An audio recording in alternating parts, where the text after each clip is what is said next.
એક રાત્રે વનની વચ્ચે એક ઋષિ આશ્રમમાં કંઈક અદ્ભુત બની રહ્યું હતું।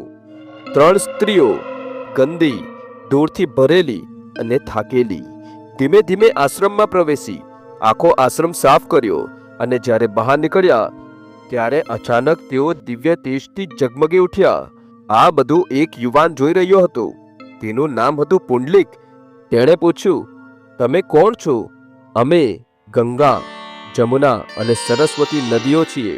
લોકો અમારા જળમાં સ્નાન કરે છે અને પોતાના પાપો ધોઈ નાખે છે, પણ તેમની ગંદકી અમારે સહન કરવી પડે છે।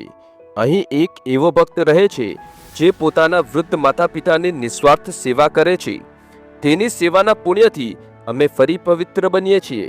આ સાંભળીને પુંડલિક અંદરથી હચમચી ગયો, કારણ કે તે પોતે પોતાના માતા પિતાની અવગણના કરતો હતો। યુવાનીનો અહંકાર, પત્નીનો મોહ, વૃદ્ધ માતા પિતા તેના માટે ભાર। તે તો ભગવાનને શોધવા કાશી જતો હતો, પણ એ રાત્રે તેને સમજાયું, ભગવાન કાશીમાં કે કશે દૂર નથી, ભગવાન તો ઘરે જ છે, મારા માતા પિતાના સ્વરૂપમાં। સવાર થતાં જ તે માતા પિતાના ચરણોમાં પડી ગયો, મને માફ કરો, હવે મારું જીવન તમારી સેવા માટે છે। અને એ દિવસથી પુંડલિક સંપૂર્ણ બદલાઈ ગયો। દિવસ રાત સેવા કરવી, તેમને ખવડાવવું, પીવડાવવું, પગ દબાવવા, તેમને દેવ સમાન માનવું। તેની ભક્તિ એટલી નિર્મળ બની ગઈ કે સ્વયં ભગવાન પ્રસન્ન થયા અને એક દિવસ ભગવાન તેના દ્વાર પર આવ્યા। બહાર વરસાદ હતો, જમીન કાદવથી ભરેલી। ભગવાન બોલ્યા, પુંડલિક, હું તારો નારાયણ છું।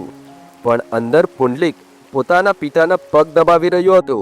તે બોલ્યો, હે પ્રભુ, ક્ષમા કરજો, હાલ હું મારા જીવતા દેવની સેવામાં છું।